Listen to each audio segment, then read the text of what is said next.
Hello, everybody. Welcome to your EFL Championship hot takes for round 45. Ipswich Town are one win away from the Premier League in the race for second place, but we could still have four teams going into final day with a chance of the top two.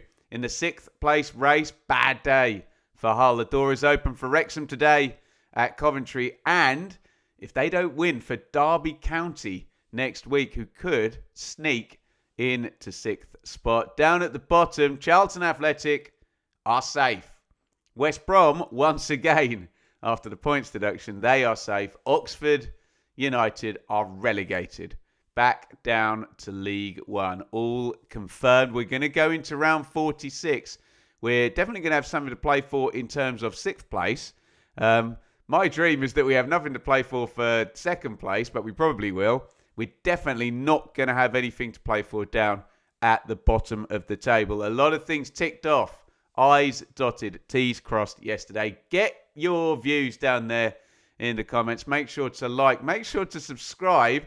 60,000 subscribers now on this channel. This is a championship channel, and we've got 60,000 subscribers. Thank you, everybody. Also, make sure you subscribe to the Clips channel for shorter versions of what I am about to do, which is go through the entire round of the EFL Championship. And we do this every single round.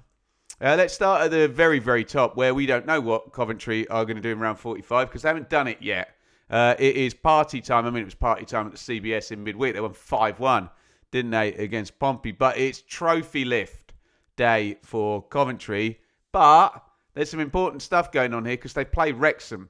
And Wrexham are right in the thick of the sixth place kind of battle. So we heard Gary Rowett talking about the integrity of the league and whatnot. I don't think there's any danger that Coventry are going to give Wrexham a good game, given the level of confidence and level of points and level of freedom and all of that stuff up at the top there. They could go over 90 points today. Coventry, a win would take them to 92. We always look at 92 as a great barometer. That is your standard, isn't it? We always say if you get 2 points per game in a 46-game season, it was only last season, in fact, where Sheffield United did that on pitch. Obviously, a deduction at the start of the season meant they finished with 90. But you get promoted, generally, 9 times out of 10 or 21 times out of 22, whatever the number is since the Championship rebranded back in 2005, was it? 2004 or 5, can't remember. Coventry, it's a great run, isn't it? 1L in 14 during this run in 6 undefeated. And yeah, those players are going to be immortalised in pictures today with presumably ticker tape and a lovely trophy lift. Hopefully they get some nice weather so they get a nice picture there. But it's not just a picture up. It's an important game because Wrexham have it all on the line, don't they? We had this pegged for a while, didn't we? That Wrexham's last 2 games were Coventry and Middlesbrough, and for the longest time, that was first and second in the table. It looked like the Red Dragons were going to have to play, but they got themselves a big favour. We're going to come on to Hull City in a few slides' time. Hull lost. So Wrexham are sat there now with kind of destiny in their own hands.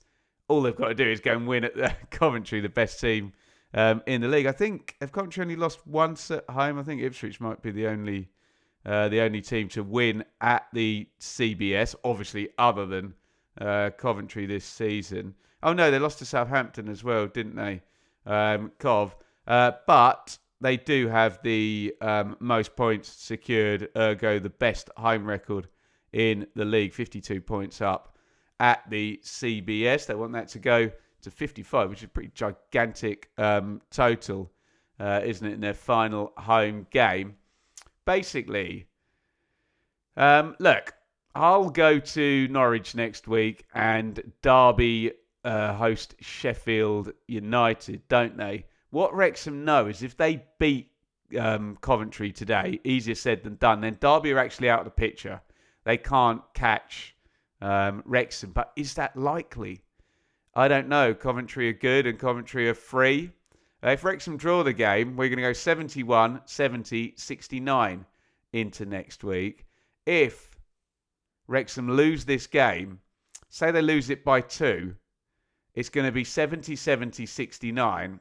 And then I mean, Derby going to have the goal difference whatever, unless Wrexham win by 3. But then if they were to lose it by 2, you'd have a +4 goal difference for Wrexham and a +4 goal difference for Hull. So we could be setting up a pretty epic race for 6th place. Whatever happens today, at time of recording this game hasn't happened as you're watching this. It probably is happening or has happened and you know what's happened. So, we'll talk more in detail about the 6th place race. Might even do it on the Sportsman podcast tomorrow. You can check me out on that. Let's move to the race for 2nd place, which took its normal kind of course over the weekend, where we've said over and over again it's much, much harder to win a game in April or indeed May than it is in September or October. And we got a double draw from Ipswich and Millwall. Obviously, Millwall went first, and then Ipswich could respond, knowing, as they went off to West Brom, that all the maths said that Ipswich, going into this game at the Hawthorns, needed 4 points from 3 games, and Premier League football would be guaranteed. This is obviously assuming Millwall don't swing back 17 goals in one game. Obviously, at the start of the weekend, that would have been 2 games. But with Millwall playing on Friday night, Ipswich knew that on Saturday going in to the game at the Hawthorns, and it ends 0-0. And it's such fine margins at the end of the season. And even the TV schedule makes a huge difference. If Ipswich played first and drew, Millwall might have played completely differently at Leicester. I don't know, because Millwall kind of had to win anyway because of the goal difference and the game in hand. And this is the thing, isn't it, with the margins? It's like, well, Ipswich drew and Millwall drew. So they did the same thing. But it's not the same thing because of the goal difference and the game in hand. Ipswich have got more kind of in their back utility belt to play with between now and May the 2nd. So context is king. The TV schedule can help, can hinder. I don't know. You tell me. But we are where we are. And the main line item on everyone's balance sheet is normally TV money in football, isn't it? It might be a nice transfer out. You never know, especially if you're a non-parachute championship team. But yeah, we give with one hand and take away with the other with the TV schedules. I tell you what, we would do know is that in round 46, everybody kicks off at the same time. There's no chance we'll go back to that. There is kind of an argument you should do that for like the last 3 games of the season. But hey, never going to happen. I think that train has left the station. So, it turns out that this draw is a decent point, isn't it? I mean, you can do all of this retrospectively in terms of Ipswich. If Ipswich now fumble the last 2 games, which would look like not winning either of them, basically, it'll look like a bad point. But will this be the bad point, or will it be, let's be really honest about it, QPR at home on the last day? And let me just say this, clip me out, I'll leave a bit of silence either side. If Ipswich beat QPR at home, they are promoted to the Premier League. See, the Southampton game is going to be a bit of a distraction, isn't it? Because it actually won't define whether Ipswich are promoted or not, unless Ipswich go to Southampton and win. This is where we are now. Ipswich tied on 80 points with Millwall. So, I mean, Southampton come into the conversation. Obviously, they beat Ipswich. But even if they do, we still go into final day. So I'll repeat it with more detail. If Ipswich win in round 46 at home to 14th place QPR, who've lost 3 games on the trot, they are promoted to the Premier League. Yes, it's going to be fun and games on Tuesday night. Yes, Ipswich are 1 win from promotion anyway. But, I don't know. Even go with a B team to Southampton and take the L and prep it for QPR? No, of course, Kieran McKenna won't want to do that. He's going to see it as Ipswich have got 2 bites of the cherry here. And to be fair, Ipswich have gone away to Coventry and won. They drew away at Millwall.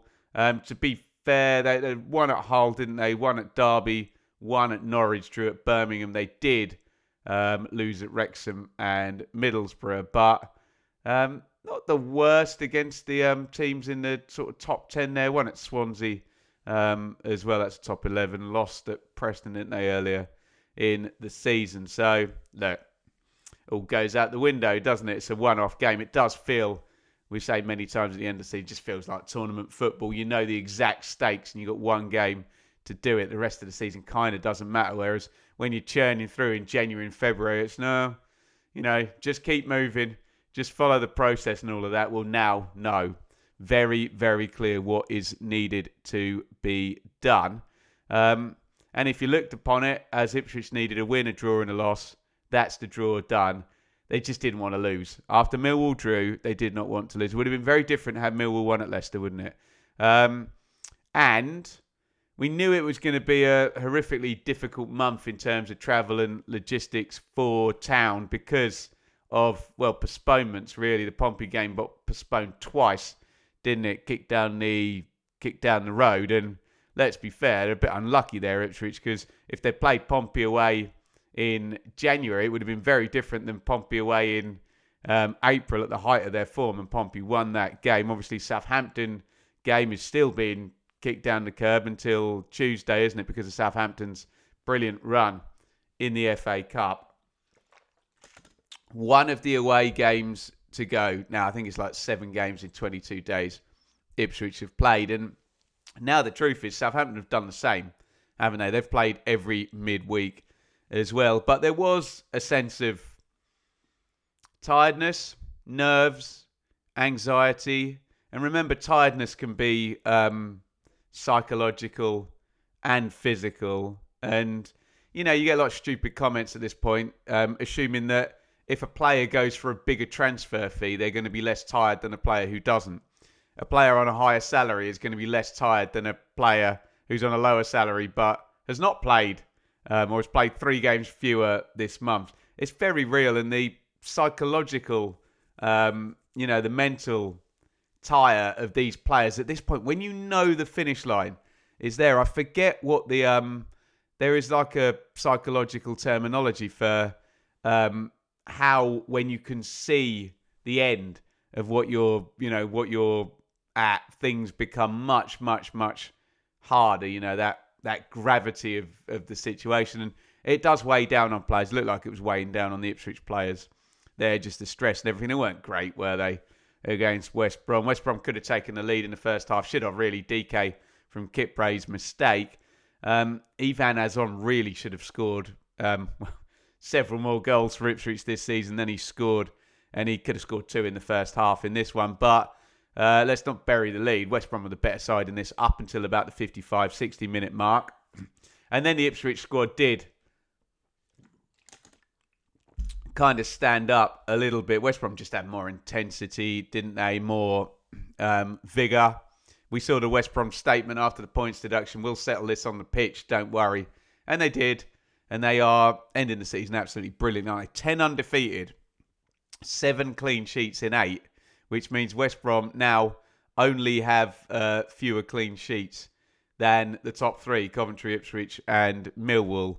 And they are safe again. So West Brom's just a difficult game at the moment, isn't it? And, Southampton nearly lost there. They snuck a draw in the final minute, didn't they? And yeah, superb job by James Morrison. And as much as we kind of, we have this broad theory that the caretaker manager shouldn't get the job, this feels a bit different, doesn't it?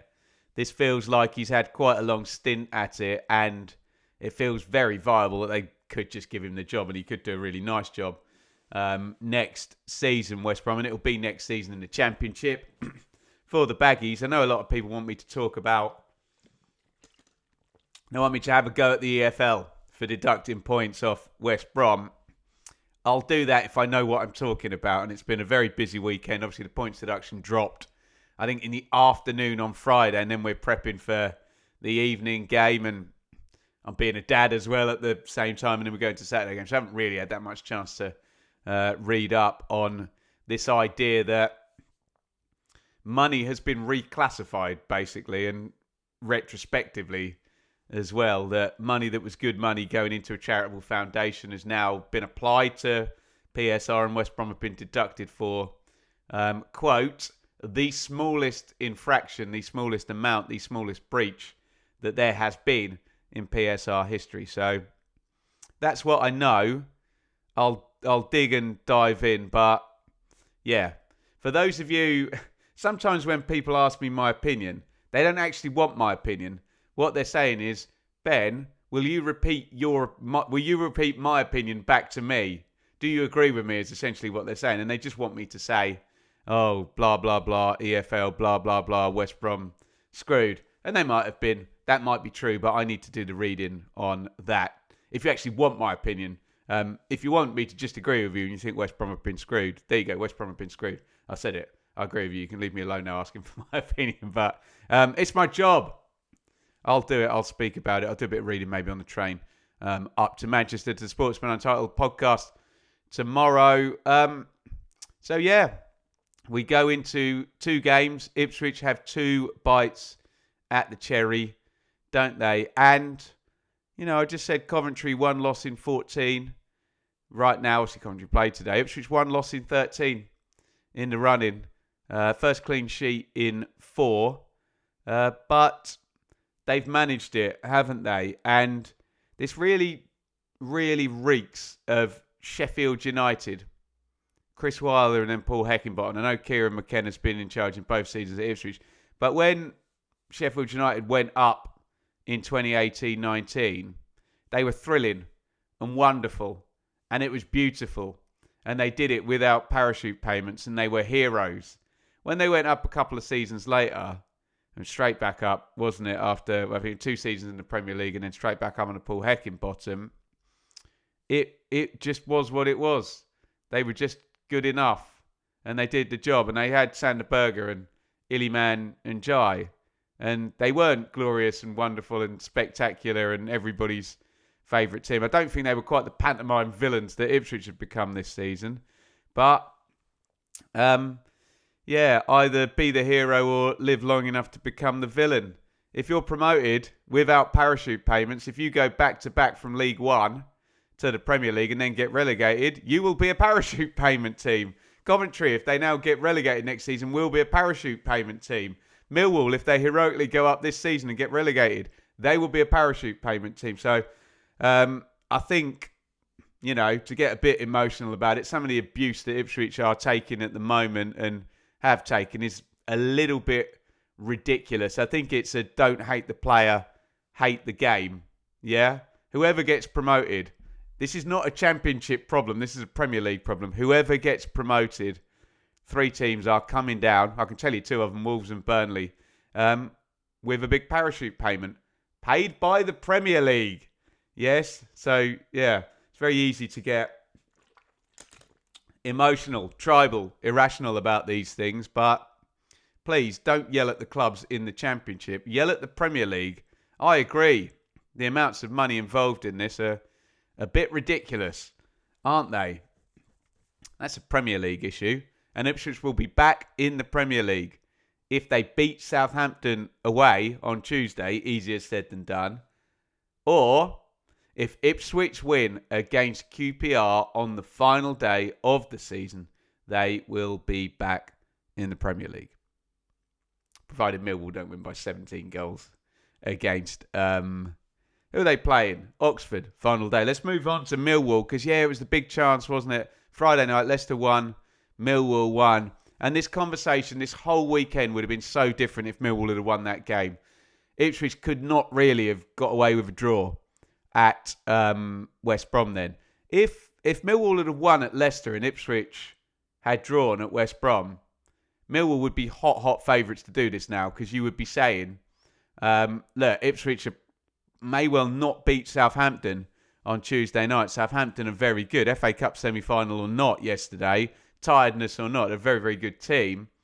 And all Millwall would need to do is beat Oxford in that case, if Ipswich didn't beat Southampton. And then, we'd be prepping for a Millwall promotion to the Premier League. But it's such fine margins at the end of the season, and they've gone to already relegated Leicester. And rinse, repeat, wind it back, it's hard to win games in April, and you're on the road. Millwall fans know better than anyone else about Gary Rowett teams, and they can put in a stodgy performance and defend and nick a goal on the back stick from a header from a big centre-back. And, even if you equalise at the end, Sutar obviously getting the goal for Leicester. Nice to see him back. He's had some horrible injury problems. Langstaff off the bench. He gets the equaliser. And out you come with a draw. And do I think Millwall look leggy or nervous? I thought they looked more leggy against West Brom. But this is the point where you start to say, hang on a minute, we've just said Ipswich looked leggy against West Brom, and now we're saying Millwall looked leggy against West Brom. Are West Brom just good? They've taken points off the two teams in the chase, haven't they? Baggies, and Leicester have done the same here. It was a thrilling last 10 minutes in this game, wasn't it? Because we knew as soon as that Leicester goal went in from Suter, I think like 78 minutes, that Millwall were just going to throw the absolute kitchen sink at it, weren't they? They had to. And they did. And they could have won it at the end, couldn't they? Femi Aziz had the chance, and he goes to head it, hits his shoulder, doesn't it? It kind of bobbles in. You could have seen him head that one. It would have been very appropriate had Aziz got the goal. And, we've seen Millwall win away plenty. We've seen Millwall come from behind. We've seen Millwall win late. They've had all the hallmarks of an excellent side. Good sides do all of those things, Some people try and tell me that lucky sides get deflected goals or late goals or even penalties. But normally, if these things happen in a repeated way, as much as your emotional, tribal, irrational reaction might be to say that it's luck, it's normally not. If Millwall keep winning away and keep coming from behind, they're not lucky, they're good. Yeah? Don't be under any illusions about that. And Millwall are good, but they might just not be good enough to get second place. And do you know what? It might be goal difference. And as much as that looks like it's really, really tight and it's kind of all happened at the last second or whatever, when you get into the last 3 or 4 games that you can manage for this. It was almost like, do you remember that Liverpool-Man City running? And yes, those players were capable of just winning. You almost knew 5 or 6 games out that it was going to be done on goal difference, and that can be managed on the way through. So, yeah, could I see Ipswich losing to Southampton, beating QPR? Can I see Millwall beating Oxford? Both sides land on 83 points, and Ipswich are up on goal difference. Yes, I can absolutely see that. And it feels like super, super fine margins, but the picture gets very clear when you are this far out. And that has kind of handed the initiative across, hasn't it? This draw over at Leicester. They did miss Caleb Taylor, still no Billy Mitchell as well. And look, what does Millwall getting promoted look like now? They basically need Ipswich to fail to win both games. If that's the case, then Millwall are up, aren't they? If Ipswich draw both or lose one, draw one, Ipswich will end on 82 points top.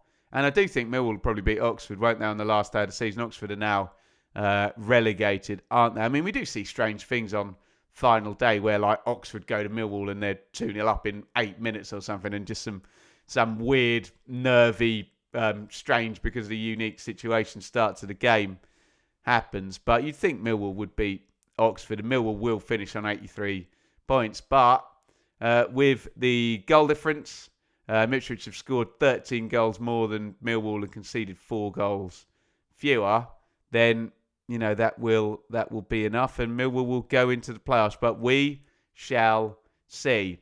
And as I said earlier in the video, I mean, I know I've gone through every permutation probably multiple times now, but if Ipswich beat Southampton on Tuesday, unlikely probably, all bets are off. It's all kind of done. I mean, it's all done bar the shouting, isn't it? Because we know it'll be goal difference, but Ipswich essentially are up at that point, aren't they? Leicester, I mean, we've said enough. I would quite like to do a deep dive on the Foxes. I don't know how depressing that'll be. No win in 8, 1 win in 13 for Gary Rowett. They round off against Blackburn, and I mean, Gary talked about the integrity of the league and he couldn't play the reserves.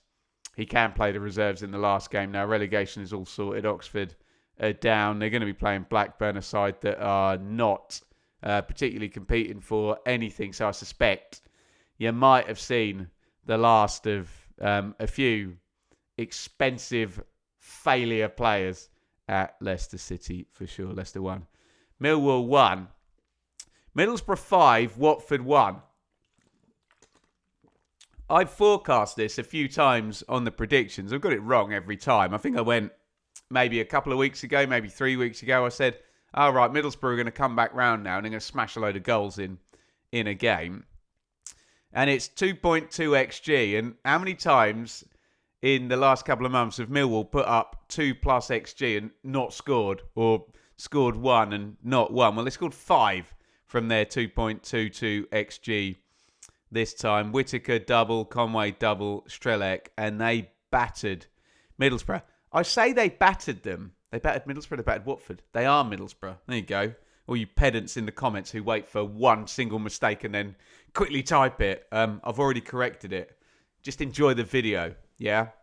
And then go take a walk if you're worried about me falling over one word in an off the cuff. 1 hour long video here. Watford were all right in the first half, and Middlesbrough scored an absolute worldie and a quite well-worked second, didn't they? And then, then the game totally gets away from Watford. But the reason I'm saying this is we've seen so many times in the running here for Boro. I think, what are they? It's like, what is it? Probably like 3 wins in 12 or something. I think it was 2 wins in 11 going into last week. Fact check me on that one. But we have seen these games swing in this way where, like Watford would have been in the game here and Middlesbrough would have conceded. Their free kick wouldn't have gone in from Whittaker. Brilliant goal, by the way, by Whittaker. And then Middlesbrough end up losing. But penalty boxes, man. Fine margins. Finishing. Defending. It's not a complicated game, is it? Sometimes get those bits right and you're all sorted, regardless of any underlying metrics that go with football matches. Whittaker, since his return, has 3 goals and an assist in 2. He's now got 21 goal contributions in the EFL, 14 goals, 7 assists. Pretty good. And Whittaker was considered flop, wasn't he? And I remember Rob Edwards. Remember him, Middlesbrough fans? You might see him next season. You might not if you win the playoffs, Middlesbrough fans. I remember him having to stand up for Whittaker when he was he jeered at Preston, was it? I can't remember. That was this season, though. Has to be this season, because Rob Edwards was only there for a cup of tea, and that happened this season, didn't it? By the way, if Hackney comes back and has the same impact as Whittaker, hello, and you cannot underestimate those two being out for what we thought was just going to be a couple of games. Hackney's been out for ages now. Tell me in the comments, was it like 5-6 games he's been out for? Might even be more. Back-to-back wins. Listen, on final day, Middlesbrough could still be in this. Their maximum upside is 82. So, they need Ipswich to probably not win any games. However, unlike Millwall, the goal difference is much, much closer. So, for example, if, Ipswich took an absolute pasting off Southampton, I mean, let's be fair, for it to be it doesn't necessarily have to. All it takes is for Ipswich to have a 2-goal defeat and Middlesbrough to have a 3-goal win, and that goal difference has swung. Goal scored then doesn't work, so it has to swing by 6. So make that 3-3. But there is still a possibility Middlesbrough can finish second. The problem for Middlesbrough is that Millwall are playing Oxford. So Ipswich don't really matter. That, if Millwall beat Oxford, who are relegated, but then again, Ipswich are playing QPR. So we have to raise the mathematical possibility that Middlesbrough could still finish in second. It feels unlikely, doesn't it, with the 82-point upside and the fact they need favours from 2 teams means they probably are going to be in the playoffs and they're probably going to be in 4th position. Let's see what Southampton do. Remember, they've got the game in hand. But whether they're 4th or 5th, they're probably going to play Southampton in the playoffs, aren't they? Looking at the mathematics of it. So, they really really could do with getting up into third place. Southampton are going to be a menace in the playoffs, aren't they? But yeah, Boro's still kind of in it. Watford. Feels like I can repeat the analysis on Watford for the last few weeks, is that they're terrible. They're on a horrific run, 4 L's in a row, 12 conceded in those 4 games. And Edward still went after the players. He said he picked a profile of personality in the team, and he was looking for togetherness, resilience, and a lack of flakiness, his words. And he didn't say, outright, but he said, well, you can draw your conclusions on what's happened when we've picked that profile of player. So, yeah. And, fair enough if you're a manager and your players aren't putting out on the pitch, but you work for the Pozzos. Be careful. It's a bad run to the end of the season for Watford, who are now down in 16th. Could finish 17th, couldn't they, if there's a swing in the final game. Play Coventry as well. Could well lose, couldn't they? All not so good at Watford. Get in the comments, Coventry, trophy lift today, and the Wrexham side of that. Ipswich, 1 win away from the Premier League, and well done West Brom. Very good side at the moment.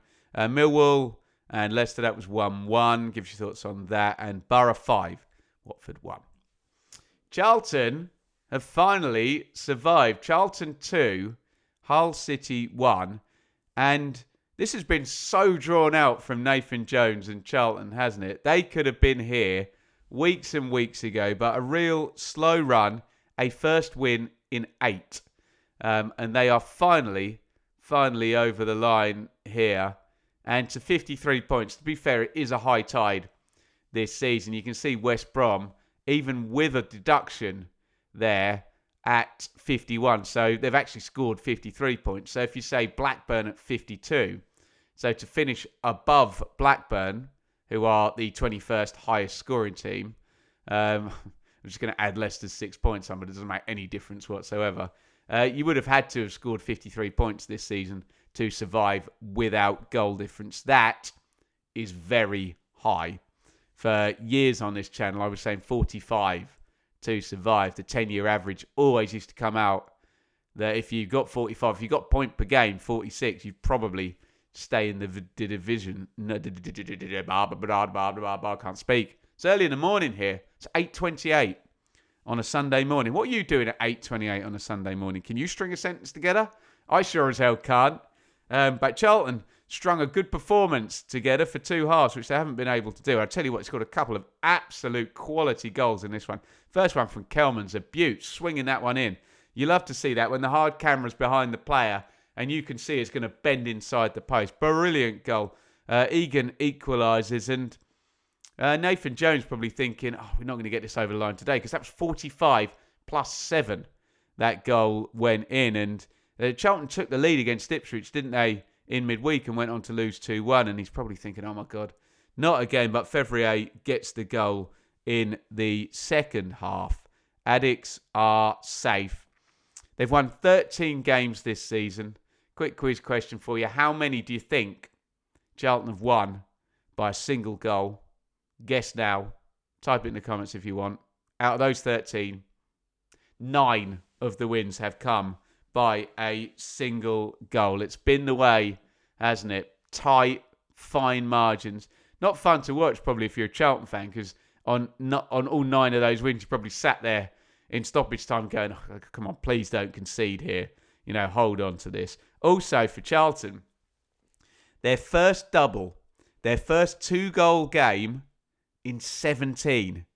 It's been 0 or 1 for the last 16 games for Charlton. So definitely something needs to be fixed there, that sometimes you need to give your defence a little bit of a break. And yes, Nathan Jones is a very good coach defensively, and people like Lloyd Jones are very good head it, kick it defenders. Gillespie back there as well, Bell when he's fit. But yeah, it's a lot, isn't it? It's a lot of stress on the defence if you're going to spend 16 games either scoring 0 or 1. You're probably not going to win that many because you're so reliant too reliant, I think. Nathan Jones probably concede that himself if you got him in a lucid moment there. Did you see him running down the touchline when they got that breakaway when I think Richard Corley, the excellent South London journalist, tweeted that out. They got breakaway when Panda, the keeper, has gone. It's so funny, Nathan Jones. Zebedee on the touchline. You got to love him. And we're going to love him for another season. At the point I was making of interrupting myself. Get criticised for interrupting other people.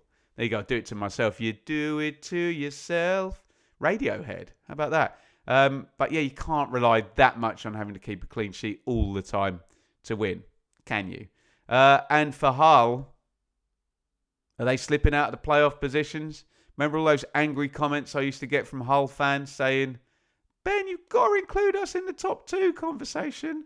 Well, I'd love to include you in the playoff conversation, but Hull are slipping out of it, aren't they? So they are 7th on goal difference, basically. Strangely, if Coventry smash Wrexham today by 3 goals, Hull move back in to the top 6. They would love that. That's the perfect scenario for the Hull fans. Nice 3-0 for Coventry, and Hull go back into the top 6. But this is a problematic run. They've got Norwich on the final day, haven't they? Not the greatest fixture in the world. Norwich have been extremely good. They are, of course, on the beach. But here's the problem that exemplifies the really bad trend for Hull. 10 points in the last 11. What do we say here? We say 1 point per game over any sample size. That's survival form. Therefore, fewer than 1 point per game over a sample size of 11. It's relegation form for 11 games more. And by the way, we just spoke about the high tide.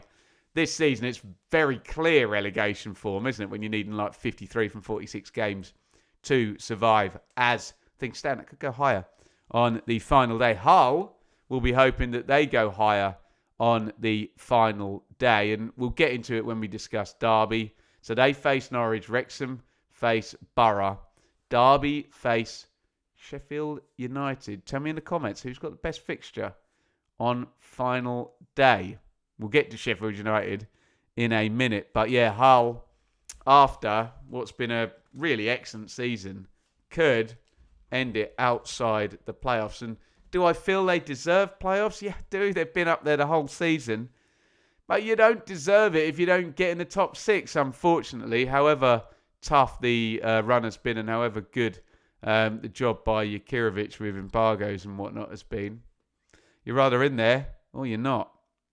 We'll find out because Derby County is sniffing around. QPR 2, Derby 3. And this combination of results was what it would have taken for Derby to get back in it. We get the Hull defeat. We get the Derby win. We don't know yet what Wrexham have done. And I repeat, if Wrexham beat Coventry today, Derby are out of the picture. And again, if Wrexham beat Middlesbrough on final day, Derby can't finish in the top 6. But if we get a little bit of help and Hull only need to draw.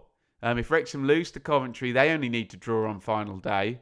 And Derby win. Derby will leapfrog both of them. They'll go to 70 points and they'll finish in 6th place. Derby County could be in the playoffs. Now, I will repeat what I said last week. Sometimes it's actually better for a club to build slowly and steadily. But you know as well as I do, if you get the opportunity in the playoffs, you try and take it. Derby don't like the playoffs. We know that only too well. They've been in there reasonably recently, didn't they? I think I was at both the games. They lost to Fulham. Jukanovic's Fulham 2018. Was that 8 years ago? I said fairly recently. God, they've been through administration and ownership change. League One for a couple of seasons and back again since then. Seems like yesterday I was down at the cottage. Who scored? Dennis Adoy, is that right? Scored a loop-in header in the second game. I was there. Check back in the archives. You'll see a match vlog of that one. But, of course, Derby in the playoffs. Remember the one against Hull? Was Andy Robertson still at Hull there, where it all went early in the first leg, didn't it? And they were beaten. I think Darren Walsall was the Derby caretaker manager then. And then, of course, the Richard Keogh to Bobby Zamora. Yeah, Derby don't like the playoffs. The point I'm making is sometimes the best thing for Derby might actually be to finish 8th. Got an excellent manager. They're building stars here. They're building momentum. They're winning games. We spoke about it for Coventry. Can you be a winning team? Ergo, win more games than you lose. Derby are definitely going to do that this season. That's guaranteed. For 2, 3, 4 seasons. And then get promoted and have a bit of a go at the Premier League with a good feel about it. Whereas sometimes if you sneak in the playoffs at the last minute, again, of course, I'm sure Derby fans love to sneak the playoffs and get promoted. But, sometimes you have to look at the long-term picture. But it's a great win for the Rams. And they always score, don't they? And this is one of those, it's a Eustace classic, this. Let me bring the underlying numbers up here. And we've tweeted out about this, that Derby in the failed to score stats are incredible. I think they might even be the best in the league. They've had the fewest games in which they've failed to score. Derby always score. And look at this. 3 shots on target. They've won the game 3-2. QPR had 12 shots on target. Not 12 shots in the game, 12 shots on target, 24 in a game, 2.48 XG. So Eustace classic. Hang in there.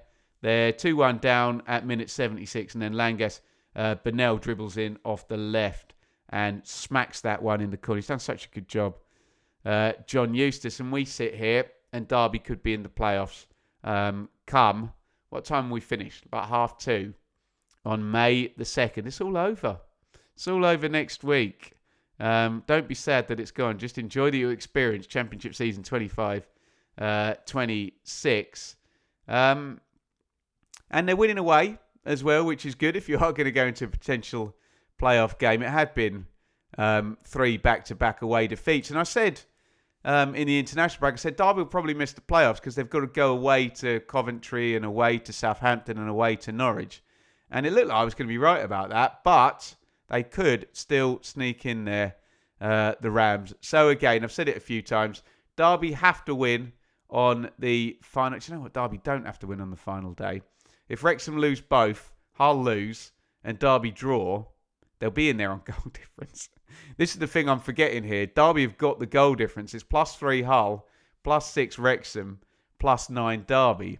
That can mean a lot, the goal difference. Although sometimes it does force the hand of the opponent where, for example, Hull and Wrexham will now know that Derby is an irrelevance if they could just win.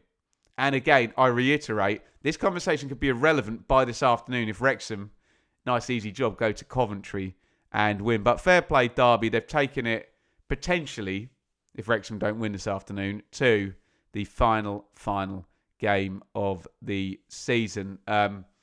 And yeah, Sheffield United, we'll get to them in a minute, won't we?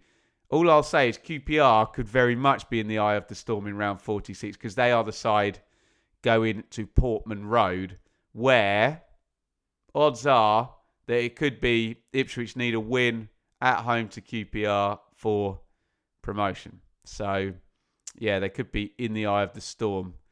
In the centre of the sun there, couldn't they? QPR on final day, round 46. We've got some dead rubbers to talk about, so I'll move fairly quickly. Norwich 1, Swansea 1. McLean and Vipotnik both from the spot. Vipotnik does it again. That's 23 now. We love 23 as a total. If you score 23 goals in the Championship, that means you are a 1 in 2 player. Obviously, a lot of people have this idea of 30 goals in their head. It might be a bit old-fashioned, that idea now, from the days of 4-4-2. 2 strikers, a lot worse defending, a lot more chances, etc., etc. Although we have seen Ivan Toney, Alexander Mitrovic. Did Watkins get 30? I don't think he did. I think it's just... Am I right about that? Is it just Toney and Mitrovic? Can't remember. Maybe a couple more people have done it in the last few years. Forgive me. But Vipotnik's on 23. I mean, he's not going to get 30, but he's got 8 goals and 1 assist in his last 7 games for club and country. And yeah, I'll reiterate my thoughts on that. It's not the end of the world if Swansea sell him. They're probably going to have to sell him, aren't they? In the Championship, as Coventry have proved with Harmer and Gyökeres, if you build stars, sell stars, 3 seasons later, Coventry are champions. Because the following transfer window, they signed 8 players, and the next transfer window, they signed 2. which is like their entire team that's getting promoted this season. So, not saying it's going to happen to Swansea, but you can sure as hell start that process if you get 25, 30 million or whatever Vipotnik will raise, and you sign 2 or 3 players and you start to build a promotion team from that. It's the way to do it. Unless you keep Vipotnik, unlikely me feels, and he does score 30, 35 next season and he fires you to promotion. But either way, having a 23-goal striker works. It's no bad thing, is it? Kenny McLean got the equaliser from the spot, didn't he? So Norwich are guaranteed to finish in 9th or 10th.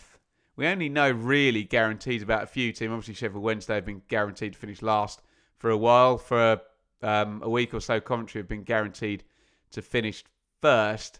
There are no other, discernible gaps where we can do this.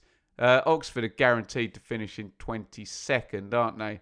And Norwich will be 9th. 9th or 10th. I am right about that. I can't read at distance. I need to probably get my eyes tested, but I don't know. This grey beard and that just makes me feel old. And I know I should do it because I drive a lot. But anyway, don't have a go at me about that in the comments. Norwich 1, Swansea 1. It's Birmingham 2, Bristol City 1. How about this? We said, didn't we? I thought it'd be Sheffield United, to be fair. We said that a team could sieve through this hodgepodge of teams in the middle and finish way higher than they were. It's going to be Birmingham, is it? Birmingham have got 10 points in 4 and they're now 10th. And we've looked at the table a couple of times doing the hot takes and gone, Birmingham is 16th. They've been 16th. I think they've been that low, haven't they? 15th, maybe? And you're like, that's not going to work for Chris Davis. But they're now 10th. So that just goes to show a little run at the end of the season with how tight a 24-team league in the Championship is, particularly in the middle there. And up you go. And I suppose they could overtake Norwich and finish 9th on the final day, couldn't they? They beat Bristol City 2-1. Neumann, Solis, crazy goal by Bristol. It was Morsey scooped it up in the air and Solis kind of volleys it in. Another classic playing out from the back goal. I'm sure Roy Hodgson, I must admit I haven't listened to his post-match yet. I will do. Had something to say about that. But it's a nice end to the season. And they've gone 3 in a row at home. That's their last home game, isn't it? Blues. They go to Pompey on the final day. That won't necessarily be easy. They could be overtaken by a couple of teams, but it looks like it's going to be top half stuff. And we were saying about Derby, look, obviously Birmingham have ploughed the money in, and the owner has very publicly been very vocal about, no, we want to get promoted this season right now. But I'll repeat myself to Mr. Wagner there. It's not the worst thing in the world to finish 12th, stabilise, get a feel. I don't know how much money you're ploughing in. We'll find out when the accounts come out. But I know from a football side of it that, not many teams, particularly in the parachute era. Well, in the parachute era, only one's gone back-to-back, and that's Ipswich Town. And don't cry, Norwich and Southampton fans. I class the parachute era as starting about 2014-15 when it drops down to 3 years. I know we've had back-to-back teams before, Man City, Watford, late 90s, early noughties, doing the same as well. But Birmingham are going to be here next season and they're going to be a big threat. So are Bristol City. No winning 4 for Roy after he went back-to-back in his first 2. 8 conceded in 3 isn't good. But in the grand scheme of things, that draw against Southampton, and I very much speak as an Ipswich fan here in midweek, could turn out to be a really impactful result in the promotion race. So Roy the boy has had his fingerprints on that. Get in the comments. Charlton survived. Derby could make the playoffs. Norwich, Swansea, Bristol City, Birmingham on the beach. Let's round up. Only 3 more to do. Obviously, only 11 games because we haven't had the game between Coventry and Wrexham yet at time of recording. Sheffield United 2, Preston 3. When you look at it now, Sheffield United have been quite crap, haven't they, for the run in? And I thought they'd push with Wilder, and they're a year 2 parachute team, and they've had really good runs. I thought they'd be where Birmingham are. that kind of 10th place spot at the top of that mini league, but no.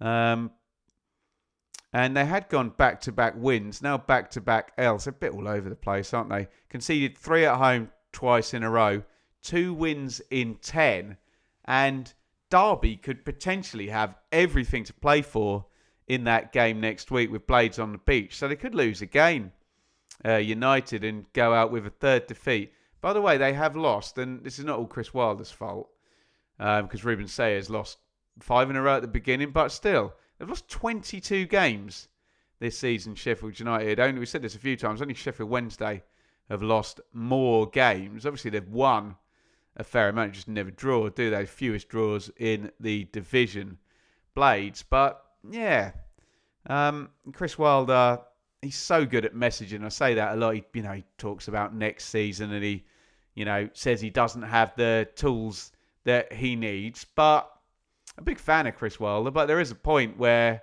come on, Chris, you talk about next season and the tools you don't have, but could you use the tools that you do have slightly better this season? Maybe defend some set plays, because Liam Lindsay scores twice in the first half from 2 of them. Harmer gets one back from the spot. Dobbin. Do you know what Dobbin's goal reminded me was old Ronaldo, El Fenomeno, where he was at Barcelona for one season. And like every goal he scored was a through ball, and he goes around the keeper and scores. And he scores like 45 goals or something. Dobbin's goal was like that, wasn't it? Old school. Play it through to the quick guy and he'll just run around the keeper and score. I'd love to see a player take it round the keeper. Don't see it very often anymore, do you? So well done, Dobbin. Pat Bamford gets one back. And it's 3-2. And this is obviously Paul Heckingbottom and Stuart McCall returning. It's only a 3rd win in 14 for Preston. Lindsay hadn't scored in the EFL yet this season. I think he scored in the Cup, hadn't he? The EFL Cup. And then he scores 2 in one half. And look, I know Preston's been pretty rubbish since January, hasn't it? But it looks like they're going to finish in the top half again. And I know Preston fans are in this purgatory of they've got owners who've got money, but there's PSR restrictions and they don't necessarily have commercial numbers to die for and gate receipts to die for. And every year, 3 parachute teams come down and you have to build stars, and they haven't really been able to do that, and you're kind of stuck in the middle. But still a good finish, isn't it? 12th when you consider all of those things, and you look at teams slightly above them. I mean, what Birmingham spent, what have Norwich spent?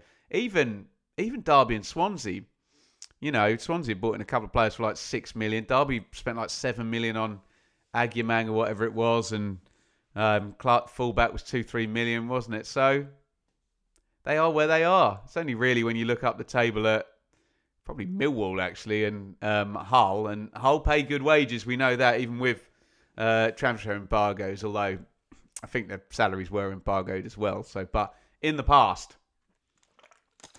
Hull have definitely, in order to get the embargo, paid good wages. So, honestly, as much as it's frustrating for Preston fans, they're kind of where they are if they do finish 12th. But yeah, you tell me in the comments there. 2 to go. Stoke 1, Pompey 3. Take a bow, Adrian Segacic. And I tell you what, you talk about building stars.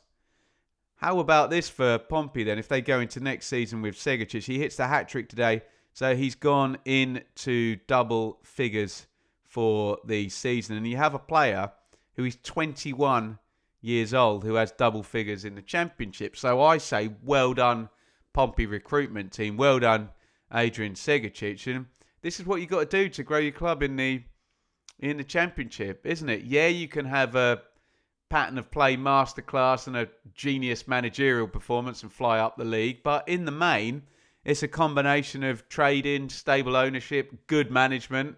Pompey have definitely got that, in my opinion, with John Mousinho. And then can you build stars? You might have to sell them, but can you, get that upward trajectory? And we'd love to see that for Pompey. They're at 54 points now. By the way, 4 wins in 5 to end the season. And I can't give Pompey enough credit for that week of winning away at Middlesbrough, at home to Ipswich, and then at home to Leicester in the head-to-head. 2 parachute teams and a top 6 team in there.